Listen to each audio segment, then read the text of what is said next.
Thanks to Wendigo Tea for their support. They're keeping each episode steeped in mystery and value. WendigoTea.com.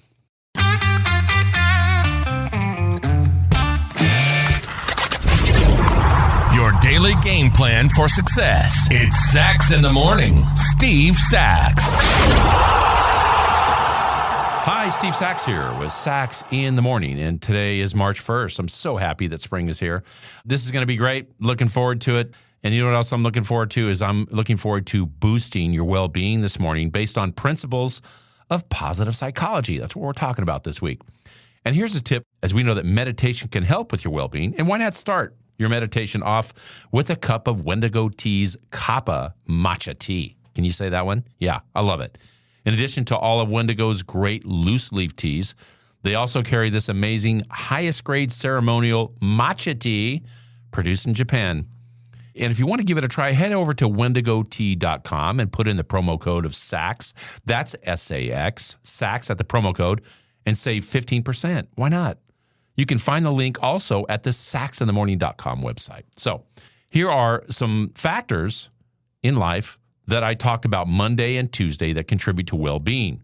And it's outlined by the well-known psychologist Martin Seligman, who leads the Positive Psychology Center in Pennsylvania.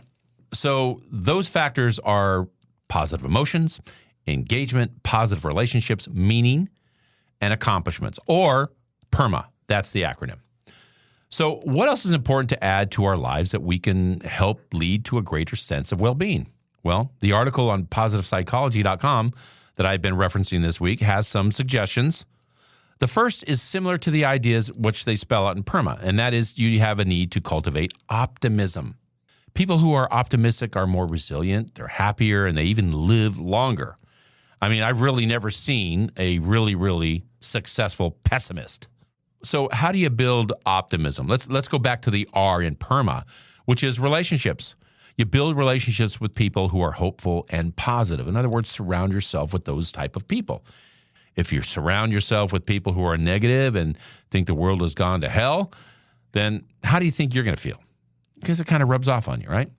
This goes for social media too. If I were you, I would just get rid of that stuff if you can. But there's some good things around social media. So maybe try a social media scrub or a reboot. Try a new account or unfollow all those people that are like celebrities and talking heads who just make you mad and talk about how terrible everything is. Developing a spiritual practice or returning to an old one is another way of building optimism. And most practices give a sense of hope and perspective.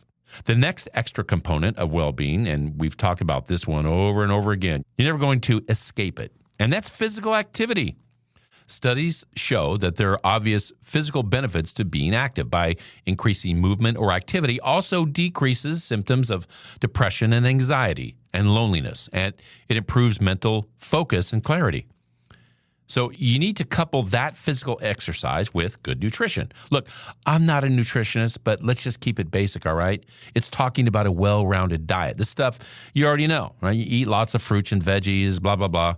Eat lots of lean protein, cut out the sugar, all that stuff. It's important. And lastly, after some exercise and good nutrition, the next thing you need is a good night's sleep. Man, this is important and can't be overlooked. But sleep has been proven to be incredibly important for both our physical and mental health. You got to develop a solid sleep plan. Limit the caffeine in the afternoon, turn off the electronic devices, and before you go to bed, find ways to relax, you know, all that stuff. Hey, listen, I had to go to the doctor because I was having some problems sleeping, and my doctor was great.